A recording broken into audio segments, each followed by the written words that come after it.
who don't like this idea. Neil Armstrong, Gene Cernan have both testified against commercial spaceflight in the way that you're developing it, and I wonder what you think of that. I was very sad to see that, because those guys are, those guys are heroes of mine, so it's really tough. I wish they would come and visit and see the hardware that we're doing here. And I think that would change their mind. They inspired you to do this, didn't they? Yes. And to see them casting stones in your direction. It's difficult. Did you expect them to cheer you on? Certainly hoping they would. What are you trying to prove to them? What I'm trying to do is to make a significant difference in spaceflight and help make spaceflight accessible to almost anyone. One of the most difficult choices I've ever faced in life was in 2008.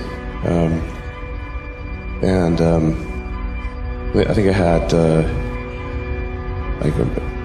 maybe $30 million left, or $30 or $40 million left in 2008. And I had two choices.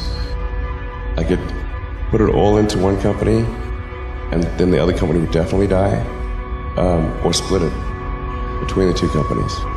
But if I split it between the two companies, then both might die. When you put your blood, sweat, and tears into creating something, or building something, it's like a child. And so it's like, which one am I going to let one starve to death? I couldn't bring myself to do it, so I split the money between the two. Fortunately, thank goodness, they both came through. What was your biggest failure, and how did it change you? Well, there's a ton of failures along the way, that's for sure. As I said, for SpaceX, the first 3 launches failed. And we were just barely able to scrape together enough parts and money to do the 4th launch. If that 4th launch had failed, we would have been dead. So multiple failures along the way. I tried very hard to get the right expertise in for SpaceX. I tried hard to find a great chief engineer for the rocket, but the good chief engineers wouldn't join, and the bad ones, well, there was no point in hiring them. So I ended up being chief engineer of the rocket. So if I could have found somebody better, then we would have maybe had less than 3 failures. That 3rd failure in a row, did you think, I need to pack this in? Never. Why not? I don't ever give up. So many people tried to talk me out of starting a rocket company. It was crazy. One good friend of mine collected a whole series of videos of rockets blowing up and made me watch those. He just didn't want me to lose all my money. We're doing these things that seem unlikely to succeed, and we've been fortunate, and at least thus far they have succeeded. Now is the time to take risk. You don't have kids. As you get older, your obligations increase. And once you have a family, you start taking risks not just for yourself, but for your family as well. It gets much harder to do things that might not work out. So now is the time to do that before you have those obligations. So I would encourage you to take risks now. Do something bold. You won't regret it. How did you figure you were going to start a car company and be successful at it? Well, I didn't really think Tesla would be successful. I thought we would most likely fail. But I thought that we at least could address the false perception that people had that an electric car had to be ugly and slow and boring like a golf cart. But you say you didn't expect the company to be successful, then why try? If something's important enough, you should try, even if the probable outcome is failure. Or how do you think about making a decision when everyone tells you this is a crazy idea? Or where do you get the internal strength to do that? Well, first of all, I'd say I actually think I feel fear quite strongly. So it's not as though I just have the absence of fear. I feel it quite strongly. But there are just times when something is important enough, you believe in it enough, that you do it in spite of the fear.